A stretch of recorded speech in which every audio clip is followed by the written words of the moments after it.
जाए होरे के दाग रे तेरी अच्छी बनेगी। मिट जाए होरे के दाग रे तेरी अच्छी बनेगी। संकट के संग लाग रे तेरी अच्छी बनेगी। संकट के संग लाग रे तेरी अच्छी बने, ओ तेरी अच्छी बनेगी।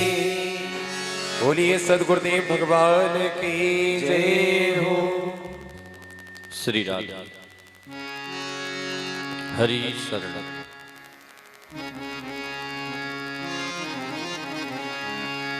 स्वस्ति श्री गणेशाय नमः। श्री सरस्वती नमः।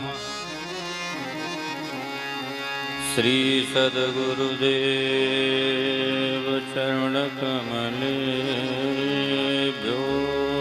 नमः।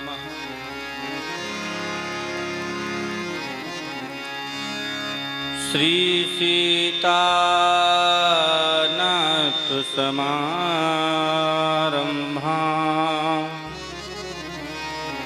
श्री रामानंदार्य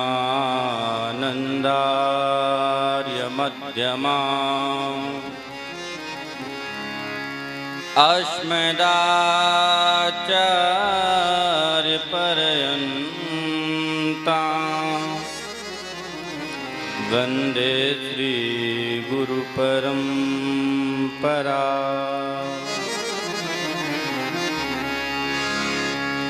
ध्येयं सदा परिभवग्नमभीष्टदोहम्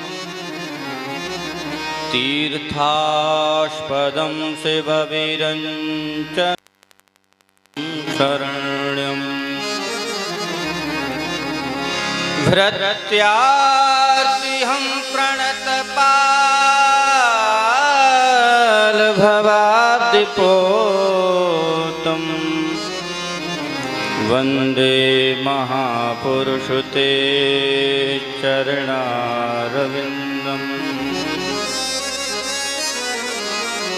जय जय श्री राधारमण जय जय नवल किशोर जय गोपी चित चोर प्रभु जय जय माखन चोर। बोल माखन चोर भगवान की जय हो। अनंत बलवंत श्री हनुमान जी महाराज की जय हो। रामचंद्र भगवान की जय हो। संत समाज की जय हो। भक्त समाज की जय हो। श्री सुखदेव जी महाराज की जय हो। जय जय श्री राम जय जय श्री सीताराम। बड़ी प्रसन्नता है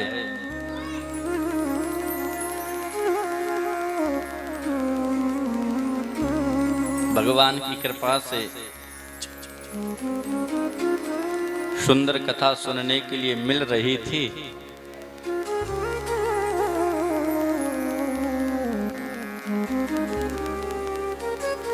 कितनी सुंदर भाव।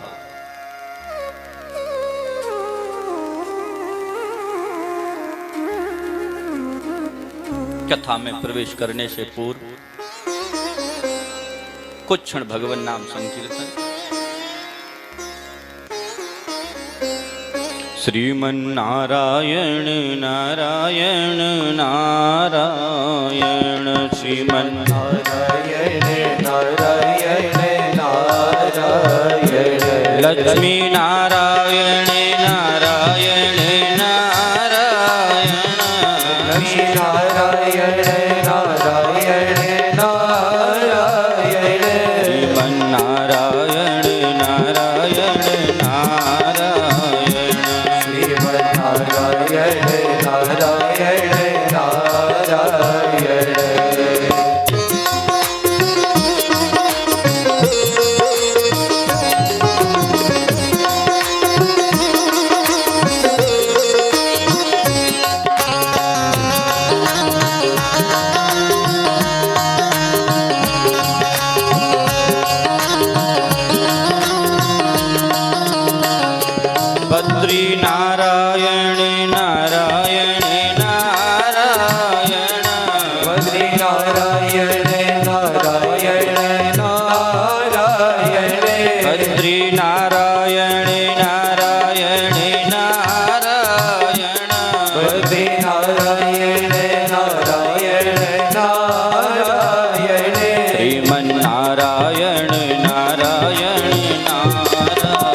नारायण श्री नारायण नारायण ओ लक्ष्मी नारायण भगवान की जय हो। ये हम सब का सौभाग्य है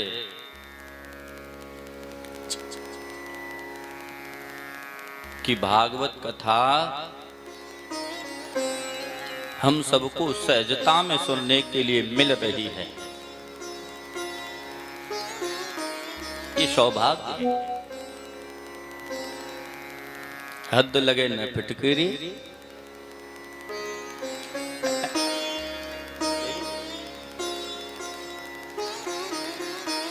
उसके बाद ऐसी कथा का रसस्वादन ना करे तो उसकी तो भगवान ही जाने। नहीं महाराज कथा में तो, और ऐसा भी नहीं, प्रत्येक वर्ष ये 11वीं श्रीमद् भागवत कथा है। 11वीं श्रीमद् भागवत कथा का आज प्रथम दिवस है।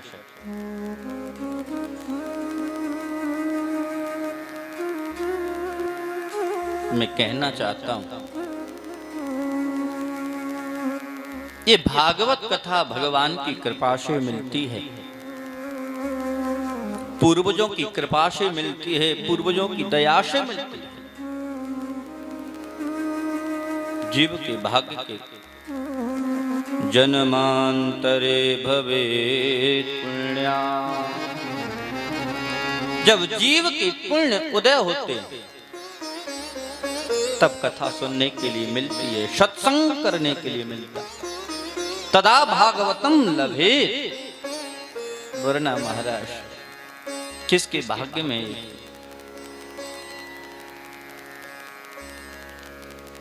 ऐसा संयोग बना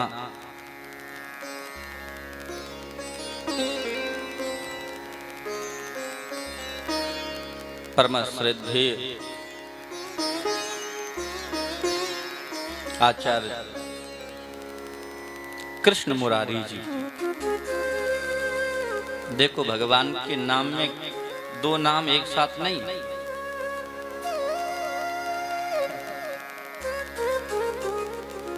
और हमारे आचार्य जी के एक साथ में 2 नाम, एक तरफ कृष्ण और दूसरी तरफ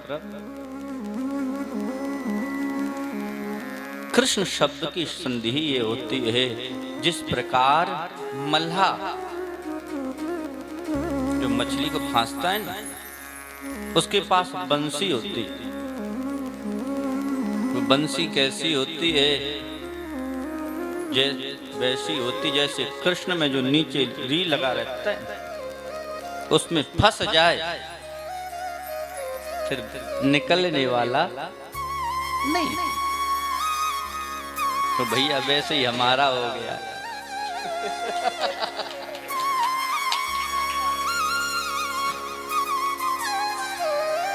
न जाने कहां से संयोग,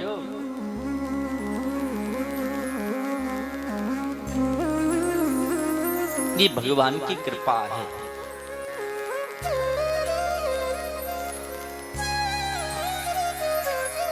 और बगल में जितनी महिमा हमारी गा रहे थे ये हकीकत में नहीं,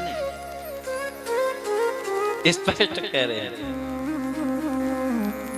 कहते बड़ी वहां सेवा दी, रहने का स्थान दिया, इतनी गर्मी, वृंदावन में गर्मी भी बहुत पड़ती है और ठंडी भी।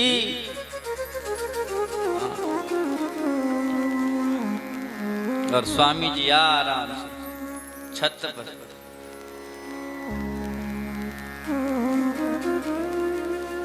बड़ी सुंदर कथा की। ये हम सबका सौभाग्य, हमारा सौभाग्य है कि आश्रम में भगवान की कथा होती है। मैं तो यही कहता हूं जैसे आप से सबने वचन लिया कि महाराज प्रत्येक तीर्थ में कथा होनी चाहिए, तो मैं तो ये कहता हूं प्रत्येक तीर्थ छोड़ करके वृंदावन में ही करो।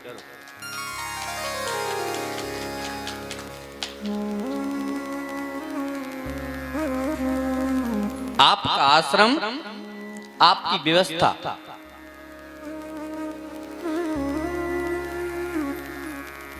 बड़ी सुंदर कथा कह रहे थे, बड़ी सुंदर कथा सुनाई। आत्मदेव जी महाराज को गोकर्ण जी ने ज्ञान दिया।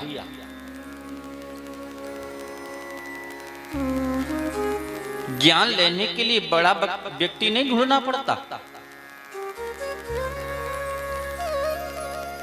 कि ज्ञान बड़े लोगों से ही मिलता है। ज्ञान तो कहीं से भी मिल सकता है। इसके उदाहरण दत्तात्रेय भगवान। दत्तात्रेय जी ने अपने जीवन में 24 गुरु बनाए, और ऐसा नहीं कि सब पीएचडी किए,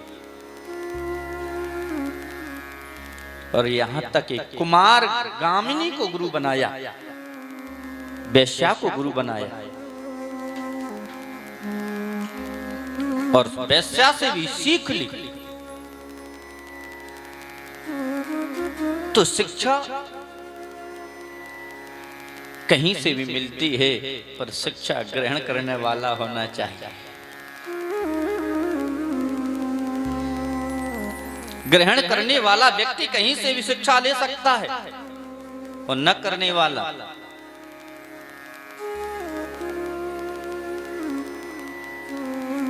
भैंस के आगे बीन बजाए, यही स्थिति है ना।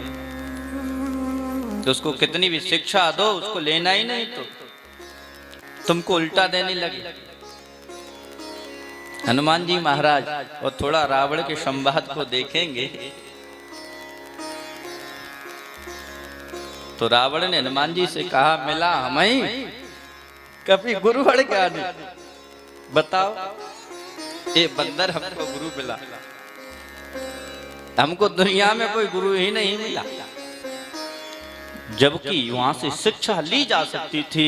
एक बंदर होने के बाद में भी अपने स्वामी के प्रति कितना समर्पण है। नहीं तो अब दूसरे के राज्य में चला जाए तो अपने प्राणों मरना कौन चाहता है, परंतु अपने प्राणों की बिना परवाह अपने स्वामी के कार्य को करने के लिए लंका चले गए। लेना चाहता तो ले सकते थे। ये बात सत्य है, संसार में कोई सुखी नहीं है। न चंद्र से सुखम किंचन न सुखम चक्रवर्तिना सुखमस्ति विरक्तस्य मुनिरेकांत जीविना। एक बात बताएं, तीन चीज ऐसी हैं कि कभी वो पूरी नहीं होती। एक भगवान की कथा। भगवान की कथा आप कितना कहिए, जितना आप में सामर्थ्य, आप पूरी ताकत लगा दीजिए, तब भी भगवान की कथा को आप पूरा नहीं कर सकते। और दूसरा बताते हैं, एक कथा और दूसरा मठा। मठा जितना बांटना हो, केवल करना क्या है, बढ़ाना ही तो है। उसी प्रकार कथा को भी बढ़ाना है। कथा में कथा, कथा में कथा, और एक व्यथा। व्यथा भी सुनाते रहिए, कभी व्यथा जीवन निकल जाएगा पर व्यथा पूरी नहीं होगी। तो भगवान की कथा तो अमर है। हरि अनंत हरि अनंता।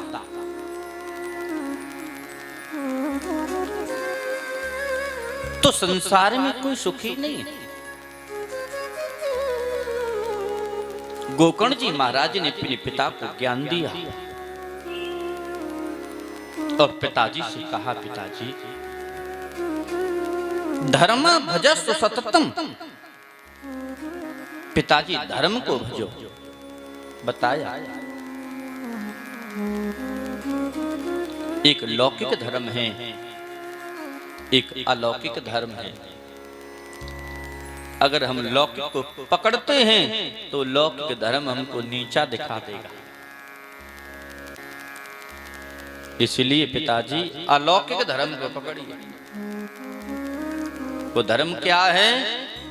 वो धर्म है कि आप संतों का संग कीजिए। धर्म भजस्व सततम त्यजलोक धर्मा अन्यस्य दोष गुण चिंतनम मास मुक्त्वा। पिताजी आप संतों का संग कीजिए। और पिताजी एक बात बता दूं, आप संतों का संग करेंगे तो संत भी तो कई प्रकार के, कोई भजन करता है, कोई नहीं करता है। और आप संतों के साथ में रहेंगे तो देखने तो मिलेगा। जिस घर में हम रहेंगे तो वहां की सारी बातें तो समझ में आएंगी। जब हम देखेंगे ये महात्मा अच्छा है और ये अच्छा नहीं है, तो पिताजी आपको ये नहीं देखना है कि महात्मा अच्छे हैं कि ये बुरे हैं। अन्यश दोष गुण, न किसी में दोष देखना है और न किसी में गुण देखना है।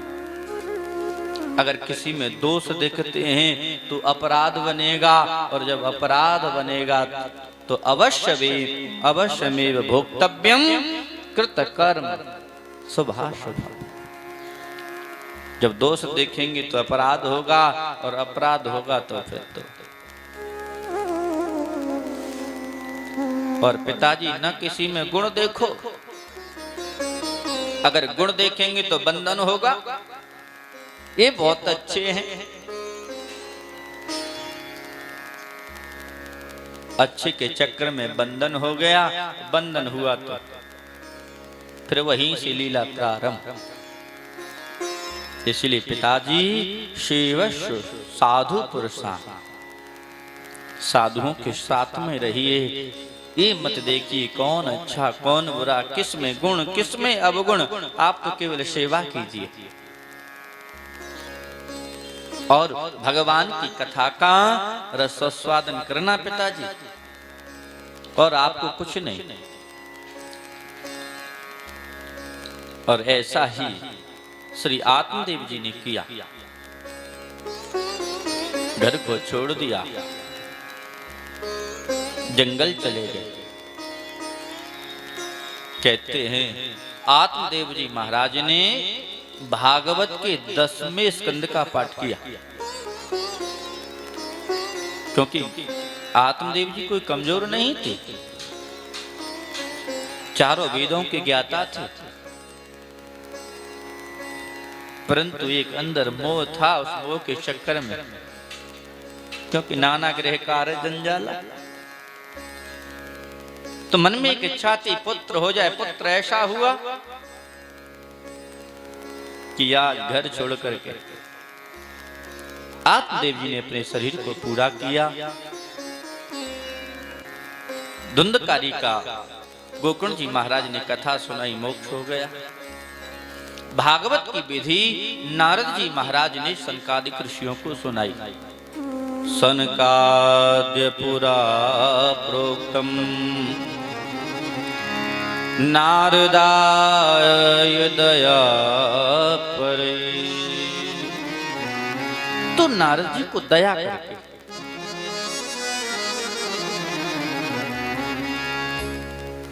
तो नारद जी ने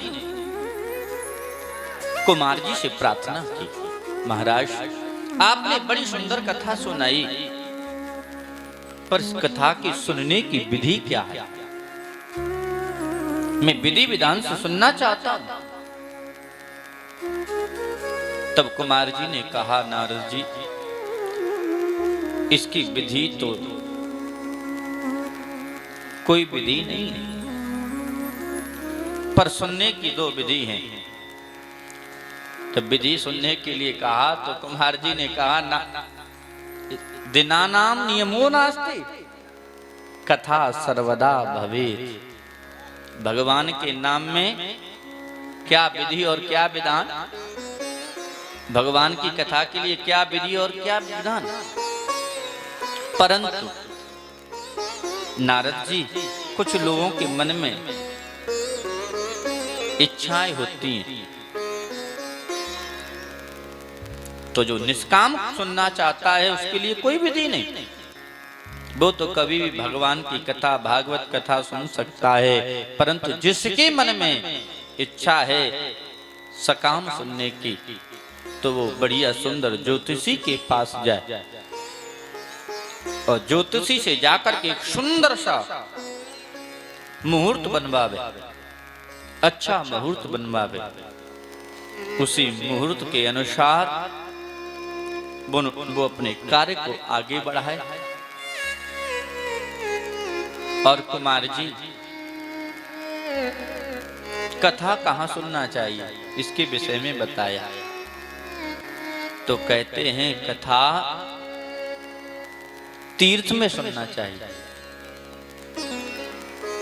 तीर्थ में कथा सुनने का बहुत फल मिलता है। जो यहाँ सुनेंगे वो 1 गुना, नदी के किनारे 10 गुना, और धाम में उसका पता ही नहीं। तो किसी ने कहा, महाराज हमारी इच्छा तो है कथा सुनने की तीर्थ में, पर हमारे पास व्यवस्था नहीं। इच्छा बहुत है कथा सुनने की। तो बोले कोई बात नहीं है, तीर्थ में नहीं सुन सकती तो नदी के किनारे सुन सकती। बोले नदी के किनारे व्यवस्था ना हो तो बोले उसके लिए भी उपाय है, देखो यही तुम्हारे शास्त्र हैं। इसमें कुछ ना कुछ ऐसा नहीं कि प्रश्नकर्ता को कुछ मिलता नहीं, उसका हल मिलता है। हमारे महापुरुषों ने किसी को वंचित नहीं छोड़ा, जिसने पूछा है उसको बताया। आचार्य जी कह रहे थे प्रश्नकर्ता श्रेष्ठ होता है। अगर प्रश्नकर्ता श्रेष्ठ नहीं है तो उसका आंसर सामने वाले जैसा प्रश्न वैसा। इसलिए हमारे यहाँ गोस्वामी जी ने कहा, श्रोता वक्ता ज्ञान निधि, कथा राम कई गूढ़, किम समझो में जीव जड़, कलिमल ग्रसित विमूढ़। तो जैसा श्रोता होगा वैसा ही आनंद आता है वक्ता का। कथा तो आगे प्रश्न पे ही बढ़ती है। मात्र परीक्षित जी ने 6 प्रश्न किए थे। वो 6 प्रश्न इतने पूछने में तो बहुत छोटे, उनका जो अर्थ था, उनका जो आंसर था वो 18,000 श्लोक, इतने बड़े प्रश्न थे।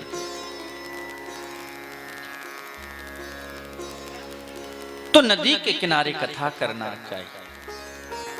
बोले महाराज नदी के किनारे व्यवस्था ना हो तो, बोले जंगल बने वापी, वन में भी हो सकती है।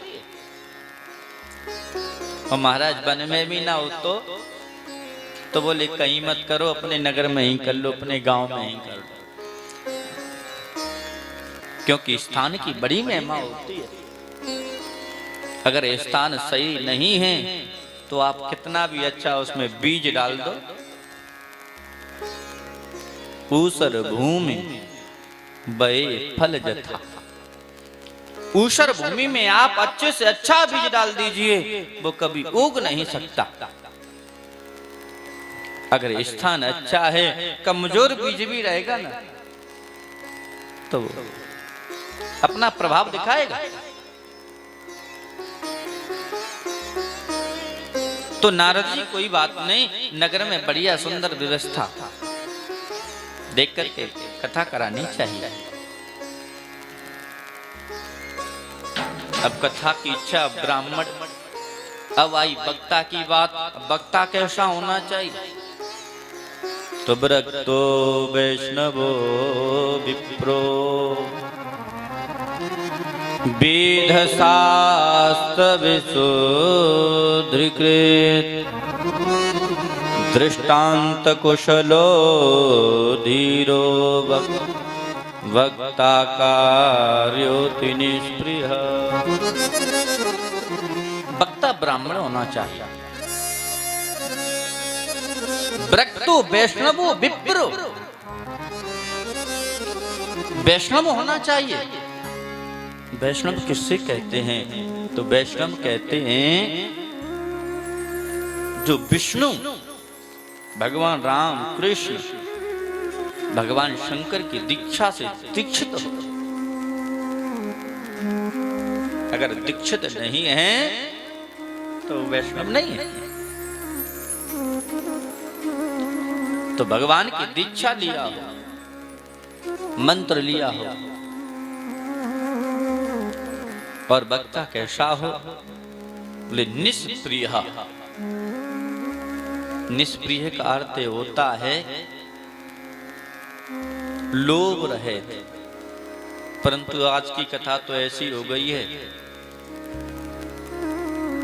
कह दे तो समस्या, ना कह तो और ज्यादा समस्या। कह दिए तो अरे ये तो लोभी है, और ना कहे तो फिर महाराज सबको अपने घर से दे। तो ज्यादा समस्या रही कि नहीं? तो कोई टीम लेकर के जाए तो आप अपना छोड़ सकते हो, पर जो साथ में आए उनका कैसे? उनको तो पहले चाहिए।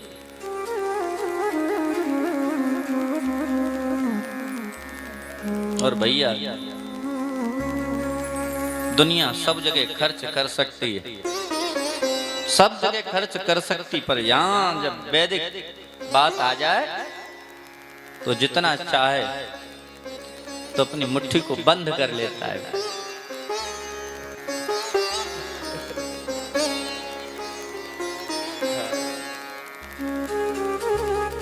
तो आनंद तभी आता है भगवान जैसा दिए हैं वैसा ही खर्च करे। जब सामर्थ्य दिया है तो उदाहरण दिया, विवाहे सादृशम, जैसे कन्या का विवाह। कन्या का विवाह होता है, चाहे अमीर की कन्या हो चाहे गरीब की कन्या हो। विवाह होता है, अमीर अपनी स्थिति के अनुसार करता है, गरीब अपनी स्थिति के अनुसार। अगर वो अमीर गरीब की स्थिति के अनुसार करेगा तो कैसे काम चलेगा?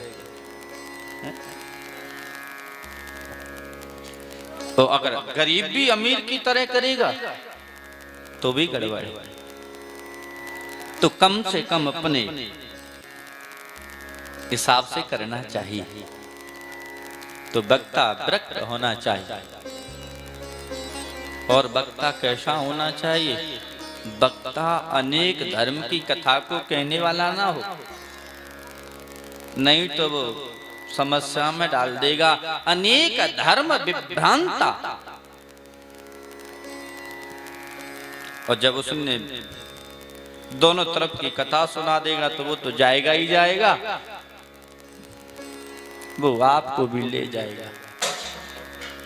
तो कथा अच्छे कीवर्ड से सुनना चाहिए, जानकार हो, नहीं तो नौका में तो बैठा लिया सबको और ले जा करके बड़ी सुंदर विधि बताई है।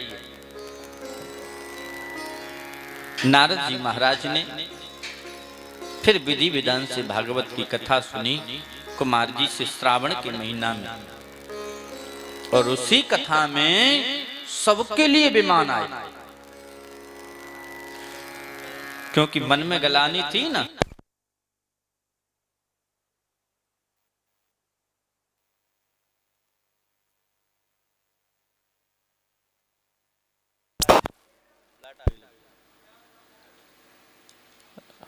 राधे राधे बोल वृंदावन बिहारी लाल की जय हो। जब कथा सुनाई गोकर्ण जी ने धुंधकारी को, तो धुंधकारी के लिए ही विमान आया था। तब भगवान के पार्षदों से पूछा, विमान केवल धुंधकारी के लिए और क्या कथा नहीं सुने? तब उन्होंने सारी बातें बताई। बोले इन्होंने कथा तो सुनी है परंतु उसका मनन चिंतन नहीं किया, इसलिए इनके लिए विमान नहीं आया। श्रवण शब्देन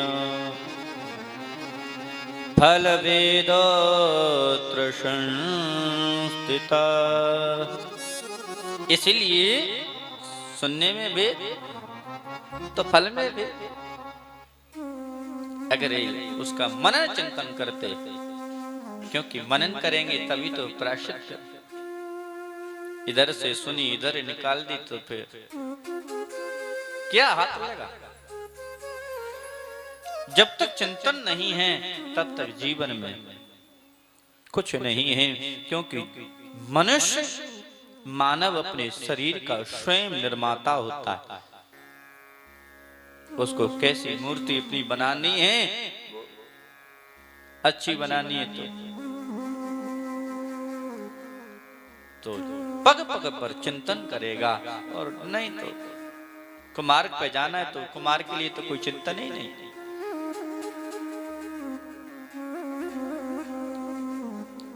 बड़ी सुंदर कथा सुनाई, सबके लिए विमान आया, सभी विमान में बैठ करके भगवान के धाम गए।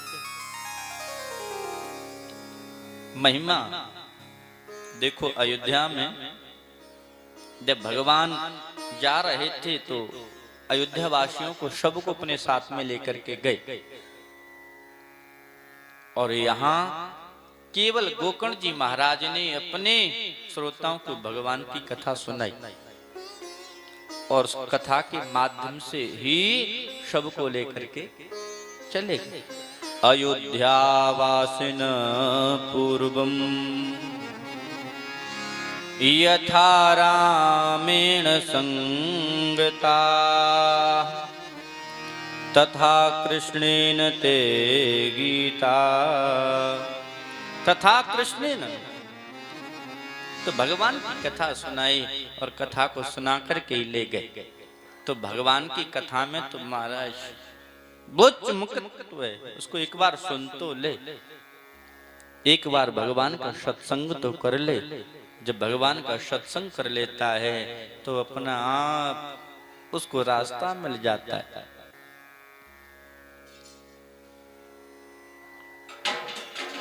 कहते हैं, कुमार जी कहते हैं, नारद जी ये भागवत प्रमाण है। जोर जोर से चिल्लाने लगे, असारे संसारे विषय विसंगा कुल धिया। भैया संसार में कुछ नहीं है, संसार में कुछ नहीं है। असारे संसारे विषय विसंगा कुल धिया। ये संसार तो विषयों का घर है, इसलिए अपने कल्याण के लिए क्षणार्धम क्षेमार्थम पिबत गाथा तुलसुधा। अपने कल्याण के लिए थोड़ा सा कर लोगे तो कल्याण हो जाएगा।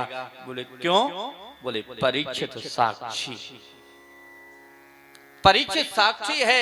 परीक्षित ने सत्संग किया, भागवत की कथा सुनी, परीक्षित ने की मुक्ति हो गई। परीक्षित साक्षी यश श्रवण मुक्ति युक्ति कथन। तो कहने का तात्पर्य ये है, कहें कि सुनने से मुक्ति मिल जाए तो सुनने से मुक्ति नहीं मिलती, करने से मुक्ति मिलती है। जब करेंगे तब पाएंगे, बिना किए कुछ जीवन में नहीं है। भोजन भी सामने आ जाए, अगर हम अपने हाथ न चलाएं तो उधर भरना भी असंभव है। कर्म तो करना पड़ेगा। इसलिए हमारे यहाँ कर्म प्रधान विश्व करि राखा, कर्म प्रधान विश्व करि राखा, जो जस करइ सो तस फल चाखा, जो जस करइ सो तस फल चाखा। तो भैया करना तो पड़ेगा, बिना करे जीवन में कुछ नहीं।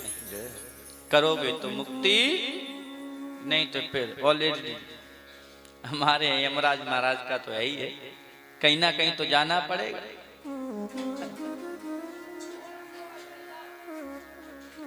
एक संत थे, वो संत दिन भर भगवान का भजन करते। एक सज्जन आकर के शिष्य बने और पूछा, गुरुजी मुझको करना क्या है? बोले,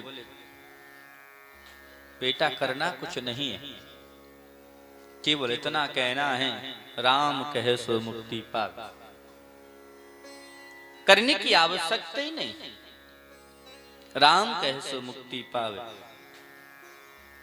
बस इतना दे दिया, बोले इतना करो कल्याण हो जाएगा। क्योंकि शुरुआत में तो यही, शुरुआत में दे दिए जिससे इसको मन लगे। अभी मधुकरी मांगने जाए तो सबसे कहते राम कहे सो मुक्ति पावे, राम कहे सो मुक्ति पावे। और घूमते घूमते बहेलिया के घर पहुंचे, और बहेलिया के यहाँ एक पिंजरे में तोता बंद था। वहां मांगा, भिक्षाम देहि।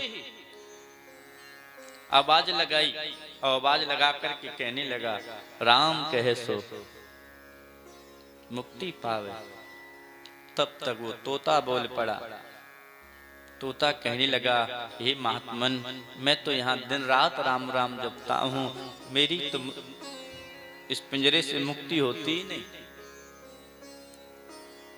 वो आप कहते हो राम कहे सो मुक्ति पावे,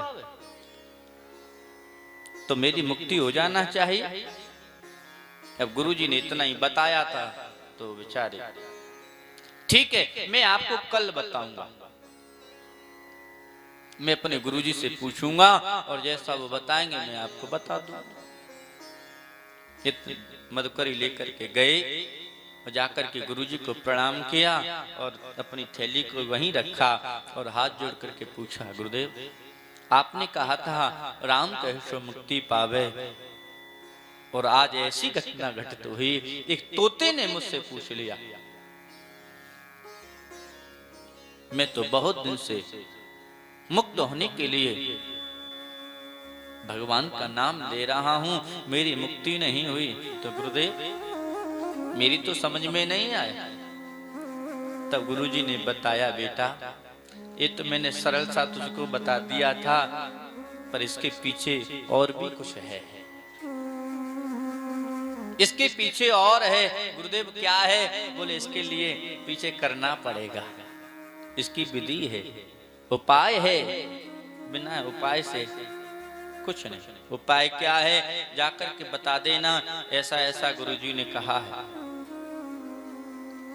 तो फिर गया, जाकर के तोता से कहा, तोते तुम प्राणायाम करो, और प्राणायाम करोगे तो प्राणायाम के माध्यम से अपने प्राण को ब्रह्म रंध्र में ले जाओ। जब तुम्हारा स्वामी देखेगा कि अब इसके शरीर में कुछ नहीं है तो तुमको फेंक देगा। वो जैसे ही फेंके तो मुक्त हो जाओगे। ऐसा ही किया उस तोते ने। स्वामी ने देखा अब तो इसमें कुछ बचा नहीं, जैसे ही पिंजरे से बाहर किया, आकाश में राम कहे सो मुक्ति पाए। उपाय किया, बिना उपाय जीवन में कुछ नहीं है। इसी का परीक्षित साक्षी श्रवण मुक्ति युक्ति कथने। ये भागवत मुक्ति की युक्ति है। भागवत रास्ता दिखाता है। जो बैकुंठ का रास्ता है ना, जो बैकुंठ के रास्ता में कैसे हमको चलना है तो रास्ता बताता है। अगर रास्ते पे चलेंगे तो मोक्ष मिलेगा, अगर रास्ता से भटक गए तो न जाने कहां लगेंगे। बड़ी महिमा गाई भागवत की पद्म पुराण में। भागवत ऐसा है, भागवत वैसा है, भागवत से सब कुछ मिलता है। दैहिक दैविक चाहे हो भव की व्यथा, सब रोगन की औषधि श्रीमद् भागवत कथा। ये तो सब रोगों की औषधि है महाराज। जौन सा रोग वैसी दवा। तो हम लोगों को रोग कौन सा है? हकीकत में देखा जाए तो ये सब रोग नहीं है। सब कहते हैं ना महाराज हमको बीपी बढ़ गया, ये बढ़ गया, वो बढ़ गया। ये कोई रोग नहीं है। रोग तो ये है पुनरपि जननम पुनरपि मरणम। ये बार बार जन्म लेना ही, यही तो सबसे बड़ा रोग है। पुनरपि जननी जठरे शयन। और इसके लिए दवा क्या है? तो जो भागवत बताता है इस दवा को लीजिए और रोग से मुक्ति पाई। भाषते सर्ववेदेषु गीयते नारदादिभिः वदन्तो त्रिषु लोकेषु तरन्ति भवसागर। भागवत में 4 अक्षर हैं, भा, ग, व और त। और 4 का अपना अपना अर्थ है। तो भा कहते हैं भक्ति को, भा से भक्ति, गा से ज्ञान, वा से वैराग्य और ता से त्याग। जो चारों को प्रदान कर दे उसका नाम है भागवत। जो तीनों लोक में भाषित है, नारद आदियों ने जिसका गायन किया है। भाषते सर्व वेदेषु गीयते नारदादिभिः वदन्ति त्रिषु लोकेषु। जिसने सुना है वो तरन्ति भव सागर है। वो संसार रूपी सागर को पार कर गया। ये भी तो संसार एक सागर है। एक सागर वो है, एक सागर ये भी है। इस सागर को पार करना कोई सहज नहीं है। इस सागर को चतुर ही पार कर सकता है। अगर जीवन में चतुर नहीं होगा तो महाराज, चाहे गृहस्थी मार्ग हो चाहे विरक्त मार्ग हो, इसको पार करना बहुत कठिन है, बहुत दुस्तर है। भव सागर चह पार जो पावा, भव सागर चह पार जो पावा। राम कथा ताकर दृढ़ नावा, राम कथा कर दृढ़ नावा। तो भव सागर च पार जो पावा। अगर भव सागर को पार करना चाहते हो तो भैया नाव में बैठो और दूसरे तट पर अपने आप पहुंच जाओ। बड़ी महिमा है भागवत की। तो भैया भाके कैसे भाग खुल जात, हरि भक्तन के गा से कैसे गुमान मिट जात है। वाकी कैसे वर्ण होत विष्णु भक्तन में, ताके कैसे भव सिंधु तर जात। ये है भागवत की महिमा। भागवत का प्रथम श्लोक है, जन्माद्यशयतोऽन्वयादितरतश्चार्थेषु विज्ञस्वराट्, तेने ब्रह्म हृदादियादि कवये मुह्यन्ति यत्सूरय। तेजो वारि मृदां यथा विनिमयो यत्र त्रिसर्गो मृषा, दाम्ना स्वेन सदा निरस्तकुहकं सत्यं परं धीमहि। विद्वान अपने अपने बुद्धि से इसके इस श्लोक के अर्थ करते, जैसा विद्वान वैसा अर्थ। हमारे यहाँ कहते हैं इस श्लोक के महापुरुषों ने 108 अर्थ किए। 100 भैया जो जानेगा वही तो तानेगा, जो जानता ही नहीं वो क्या तानेगा। विद्वान तो बताता है मैं विद्वान हूं। तो भगवान की ऐसी माया है, उस माया से आदि कवि ब्रह्मा जी भी मोहित हो जाते हैं। मुह्यन्ति यत् सूरय। हम सब तो बहुत छोटे छोटे हैं, ब्रह्मा जी जैसे मोहित हो जाते हैं। कहने का तात्पर्य है कथा से ज्ञान मिलता है। जब ब्रह्मा जी ऐसे सब मोहित हो जाते हैं तो हमको भी सावधान रहना चाहिए। न जाने कब भगवान की माया हमको लपेट ले, कब पटक ले। सबसे सावधान रहना चाहिए। इन्हीं कथाओं को सुन सुन करके देख देख करके महाराज जीवन को आगे बढ़ाना चाहिए। और कहते हैं भैया ये संसार अत्रत्र सर्गो मृषा। जैसे मृग होता है ना, हमारे यहाँ मृग मृषि का न्याय कहते हैं। जैसे मृग जब गर्मी ज्यादा पड़ती है तो रेगिस्तान में दौड़ता है, प्यासा दौड़ता है। तो जब दूर देखता है तो नजर आता है अरे जल तो वहां भरा है। वो दौड़ता है, जब वहां पहुंचता है तो वहां कुछ नहीं मिलता। फिर वो पीछे मुड़ करके देखता है, बोले जल तो पीछे है, मैं तो जल पीछे ही छोड़ आया। फिर वो बेचारा वहां दौड़ता है, अंत में ना वहां जल मिला ना यहाँ जल मिला, और वो अपने जीवन को ही समाप्त कर लेता है। बस यही ठीक स्थिति हम सबकी है, यही स्थिति हमारी है। ये काम करेंगे तो हमको सुख मिलेगा, इस काम को करेंगे तो सुख मिलेगा, न इस काम में मिला और न उस काम में मिला, और तब तक हो गए। इसलिए न उस काम को करो न इस काम को करो, सुख तो भगवान के नाम में है।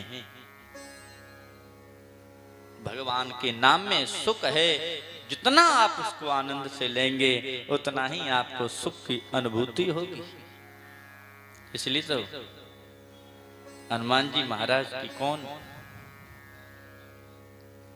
भगवान के भक्त से कौन प्रसन्न रहता है। बड़ी महिमा गाई है, सत्यम परम धीमहि। हमारे यहाँ 18 पुराण हैं, और 18 पुराणों में आप भागवत को छोड़कर के अन्य पुराणों को देखेंगे तो सबकी स्तुति है। नरसिंह पुराण नरसिंह भगवान की स्तुति, 12 पुराण 12 भगवान की स्तुति, 12 भगवान का मंगलाचरण। परंतु भागवत एक ऐसा ग्रंथ है, इसमें किसी व्यक्ति विशेष का मंगलाचरण नहीं, इसमें किसी का नहीं है। क्योंकि व्यास जी जानते थे आगे कलयुग आने वाला है, और कलयुग के जो प्राणी हैं वो अपने मन गढ़ंत अर्थों से इसको भी बांट लेंगे। इसलिए इसका कोई स्वामी नहीं। तो बोले इसका स्वामी बिना तो कैसे काम चलेगा। तब व्यास जी ने लिख दिया सत्यम परम धीमहि। मैं सत्य स्वरूप परमात्मा को प्रणाम करता हूं। सत्य स्वरूप कौन है? भगवान है।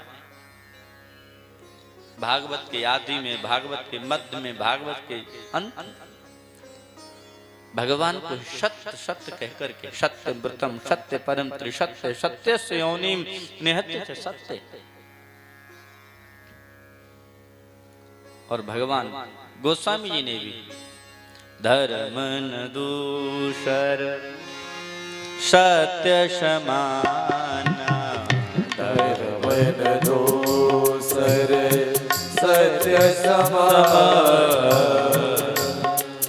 तो धर्म न दूसर सत्य समाना। और सत्य कौन है? बोले सत्यम परमात्मा ही है।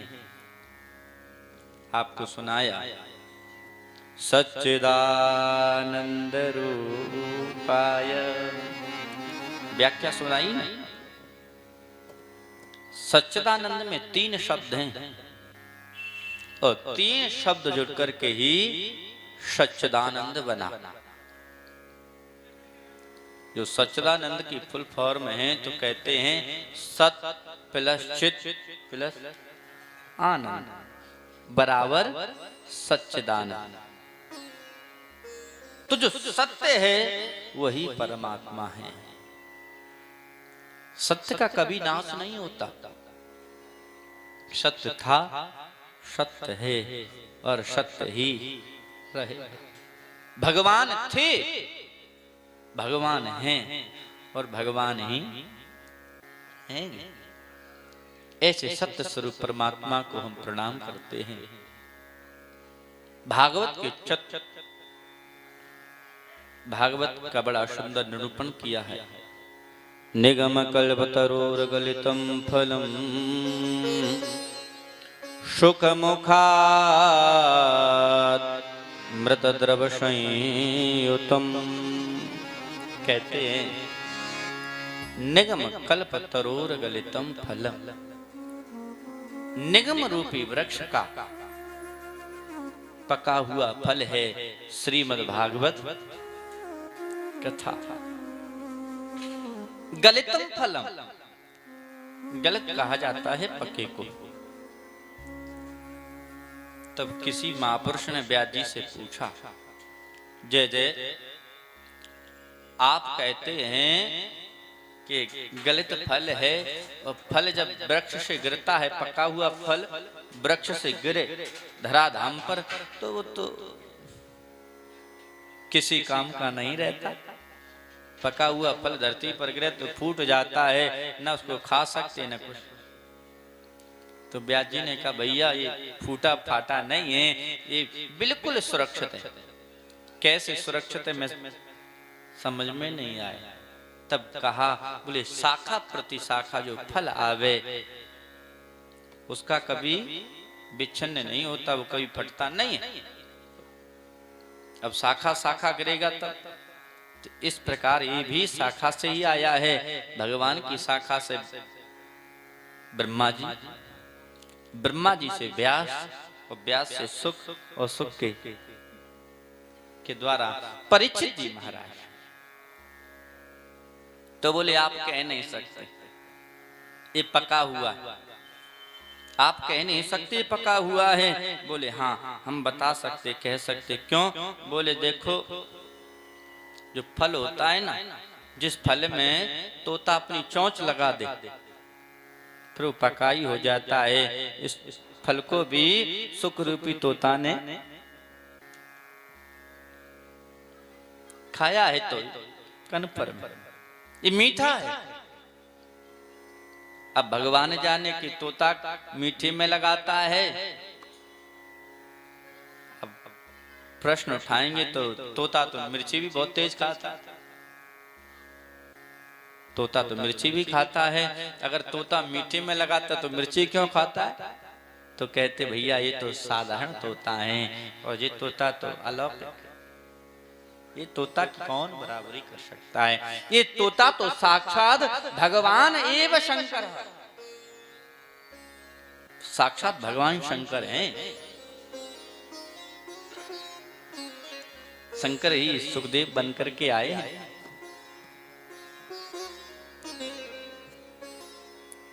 और कहते हैं दो लोगों को बुलाया, अहो रसिका भुवि भावुका। रसिक को बुलाया और भावुक को बुलाया, आओ और पियो। अभी तो कहा था, बोले ये तो सबके लिए है, और जब सबके लिए है तो आपने भावुक को रसिक को क्यों बुलाया? तो कहते हैं भैया जो प्यासा है, जो प्यासा है वही जल के महत्व को जानता है, भूखा ही भोजन को समझता है। अब जो प्यासा ही नहीं है उसको जबरदस्ती जल पिलाओ तो न जाने वो कितने प्रश्न कर दे। वो प्यास लगी हो, भूख लगी हो, चाहे वो 4 दिन की क्यों ना हो, भूखा व्यक्ति प्रश्न नहीं करता, वो तो कहता लाओ।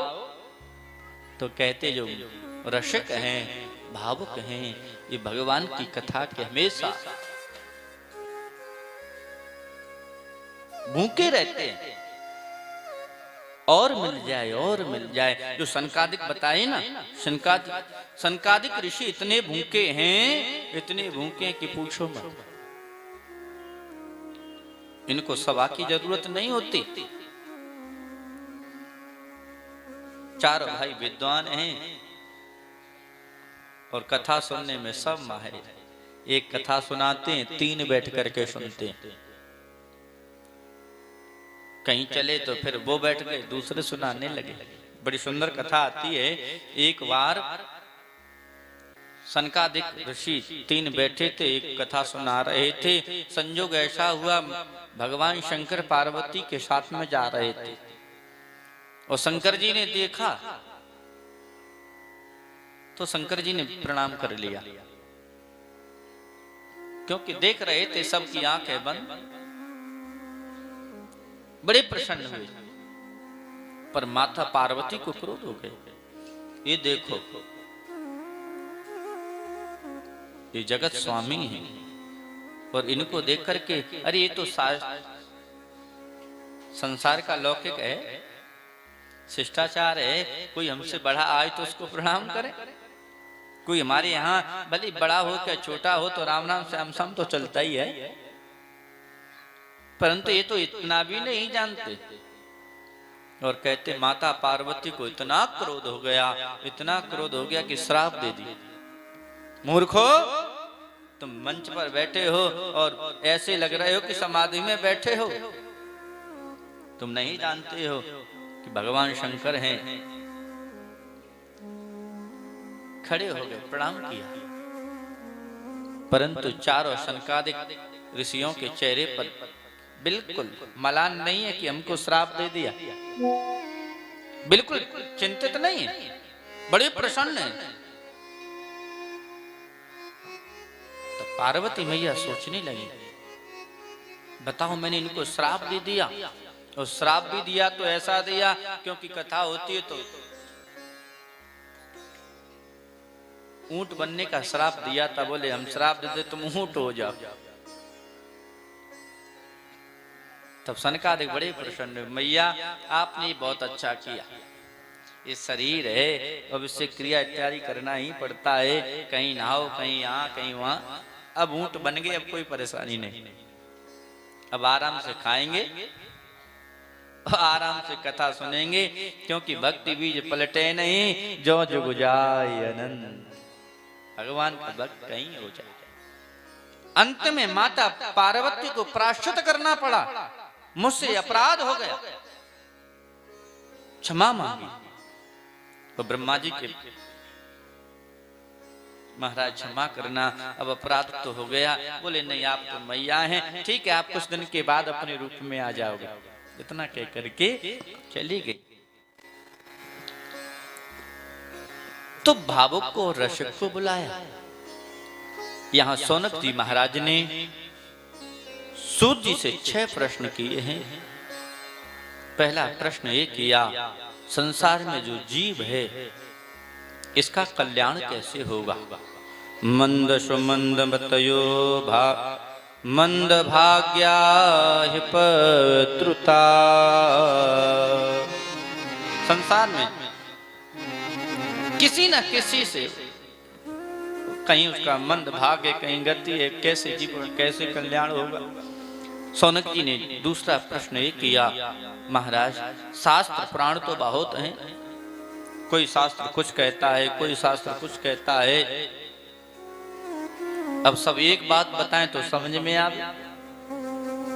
तो आप ये बताइए इन शास्त्रों का सार क्या है,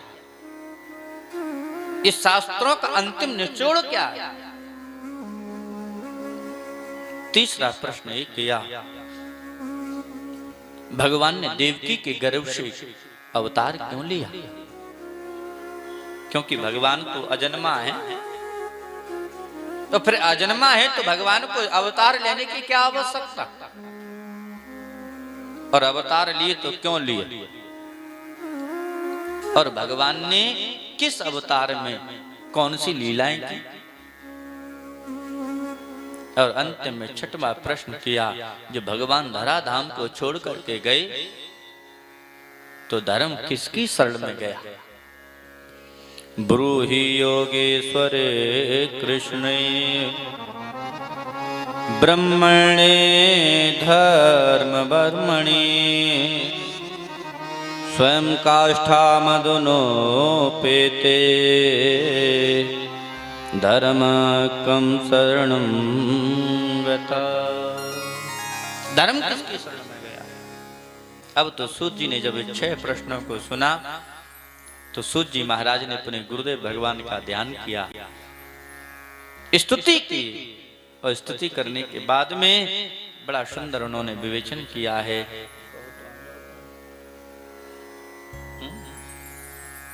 अब 6 प्रश्नों के जो उत्तर हैं, उत्तर प्रसंग में ही सुनेंगे, क्योंकि व्यवस्था है, व्यवस्था के अनुसार चलना चाहिए। अतिक्रमण ठीक नहीं। कुछ चीजें ऐसी होती हैं कि न कर चाहते हुए भी हो जाता है। आगे की कथा उत्तर प्रसंग में सुनेंगे। आज की वाणी को यही विराम। कुछ क्षण भगवान नाम संकीर्तन।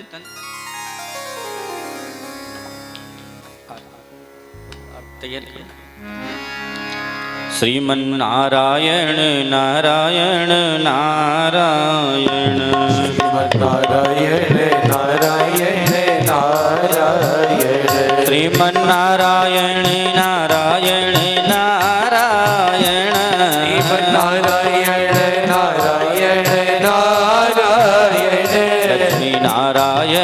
नारायण नारायण, लक्ष्मी नारायण नारायण नारायण, लक्ष्मी नारायण नारायण नारायण।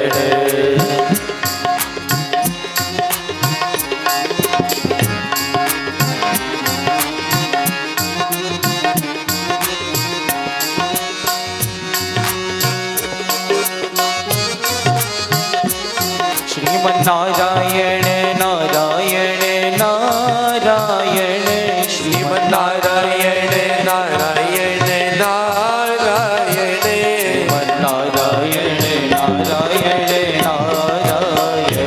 श्रीमन्नारायण नारायण नारायण, नारायण नारायण नारायण, श्री नारायण नारायण नारायण, नारायण नारायण नारायण।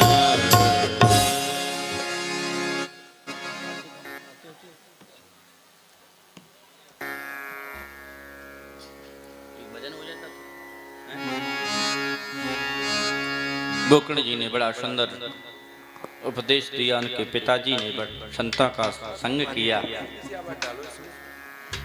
जब संत मिलन हो जाए,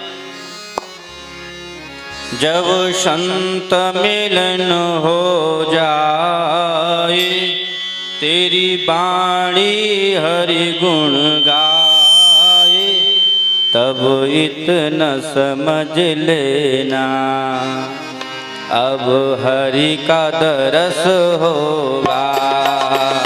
तब इतना समझ लेना, अब हरि का दर्श होगा।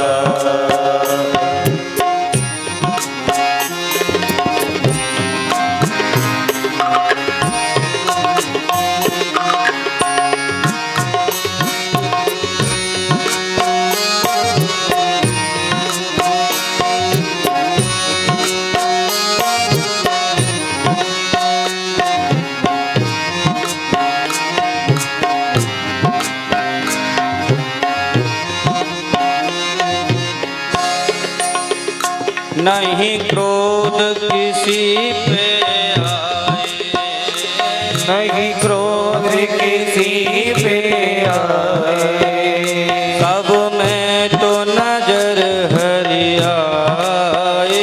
सब में तो नजर हरि आए। तब इतना समझ लेना, अब हरि का दरस होगा। अब इतना समझ लेना, अब हरि का दर्श होगा। तब इतना समझ लेना, अब हरि का दरस होगा। अब इतना समझ लेना, अब हरि का दर्श होगा।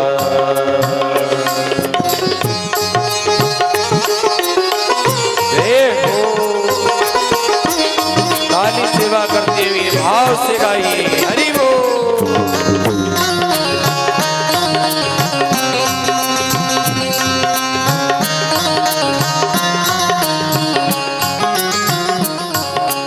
आँखों से आंसू आए, आँखों से आंसू आए, दिन रात याद हरि आए।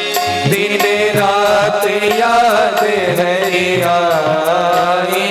अब इतना समझ लेना, अब हरि का दर्श होगा। तब इतना समझ लेना, अब हरि का दर्श होगा। अब इतना समझ लेना, अब हरि का दरस होगा। तब इतना समझ लेना, अब हरि का दर्श होगा। जब इतना समझ लेना, अब हरि का दरस होगा। बोलिए सदगुरुदेव भगवान की जय हो। ओम चंद्रमा मनसो जाक्षो सूर्यो अजायत श्रोत्रादवायुष प्राणश मुखादग्निरजायत। श्री भागवत भगवान की है आरती, पापियों को पाप से है तारती। श्री भागवत भगवान की है आरती, पापियों को पाप से है तारती। श्री भागवत भगवान की है आरती, पापियों को पाप से है तारती। श्री भागवत भगवान की है आरती, पापियों को पाप से है तारती। ये अमर ग्रंथ ये मुक्ति पंथ ये पंचम वेद निराला, नव ज्योति जगाने वाला। ये अमर ग्रंथ ये मुक्ति पंथ ये पंचम वेद निराला, नव ज्योति जगाने वाला। हरि ध्यान यही हरि नाम यही, हरि ध्यान यही हरि नाम यही। जगमंगल की आरती, पापियों को पाप से है तारती। श्री भागवत भगवान की है आरती, पापियों को पाप से है तारती। शांति गीत पावन पुनीत पापों को मिटाने वाला, हरि दर्श कराने वाला। ये शांति गीत पावन पुनीत पापों को मिटाने वाला, हरि दर्श कराने वाला। ये सुख करनी ये दुख हरनी, ये सुख करनी ये दुख हरनी। श्री मधुसूदन की आरती, पापियों को पाप से है